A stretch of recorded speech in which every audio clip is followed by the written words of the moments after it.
Now, an unconventional crime-fighting program paying off for CMPD. The so-called Queen City Safe and Sound team conducted an operation earlier this month. It resulted in 66 traffic stops and 61 citations for things like loud mufflers. But here's the thing. Officers also made 4 arrests, seized 4 firearms, and more than 200 grams of narcotics. Charlotte City Council member Danté Anderson joins us live this morning. She's the chair of the city's safety committee. Councilmember, thanks for coming on. We appreciate seeing you. Thank you for having me. So why does a program like this work? I mean, we're talking about the sound of mufflers, but you end up getting a lot more than just that. Absolutely. And, you know, the chief has done a fantastic job of doing targeted programs in specific areas throughout the city. But in particular, uptown and the surrounding areas, we know that there are folks who have guns and trafficking narcotics. So when they have an opportunity to stop someone that's breaking the law, then we end up with additional results, which is confiscated guns and confiscated narcotics. So getting all of those things off our streets. And this goes back to something we've talked about in the past, and that's the perception of crime here in Charlotte versus the reality. How do you think this plays into something like that? Because it's a constant back and forth. The data says we're safer than we used to be, but a lot of folks don't always feel that way. Yes, that's absolutely true. But here's the thing, being proactive about staving off crime events before they occur, which is about confiscating these guns and confiscating these drugs and narcotics before they're able to be sold on our streets or unfortunately guns used in our neighborhoods. And so it's a proactive approach that's targeted, and it has yielded results, and not just uptown, it's been in other neighborhoods as well. So a very successful targeted program, and more will be rolling out this year. Yeah, I mean, when I go over the numbers again here, 66 traffic stops for 61 citations for loud mufflers, but then you talk about the 4 firearms and 200 grams of narcotics. I mean, those things I assume would still be on the streets if it wasn't for a program like this.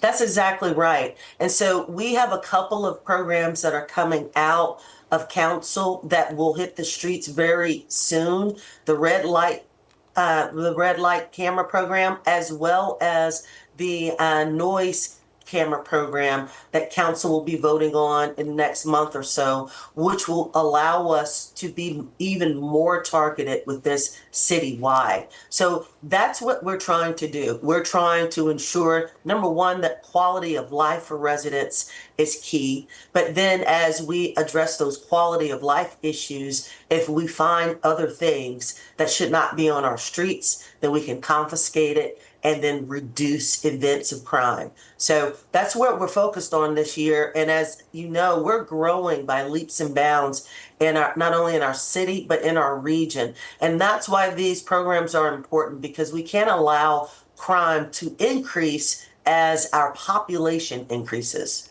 You mentioned red light cameras, perfect segue. I was going to bring it up myself. Last we spoke a few weeks ago, it was in committee.